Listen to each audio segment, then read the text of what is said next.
Hello everyone, welcome to RBI Interview and Fact series. In this video, we are going to see why India doesn't use plastic as a part of its currency. The first reason is basically the climate change. We know that India is a tropical climate country, right? And if you talk about polymer notes, they are essentially plastic. So there are concerns that these notes could deform or they could lose their security features, right? When they are exposed to extreme heat. And that is an important technical concern associated with it. The second is high production and transition cost. So basically, if you talk about the polymer notes cost, right? The cost of printing is much higher as compared to the paper currency, and that is another reason why they are not feasible. The third reason is digital India factor. This is very important because India is heavily moving toward digitization and we are moving towards less cash economy, right? We want to reduce our dependence upon cash. So I would say introducing plastic as a part of the currency or using polymer notes is not going to be aligned with that vision.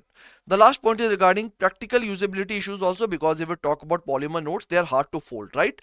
And basically in an economy, we know that if we talk about day-to-day scenario, people often fold their currency when they put it inside their wallet. So it does not become feasible for that purpose also, right? So there is some sort of practical annoyance with that, and that is another reason why it is not feasible to introduce plastic as a part of the Indian currency, right? So these are few of the important points. I hope it is clear to you. Thank you so much and all the best.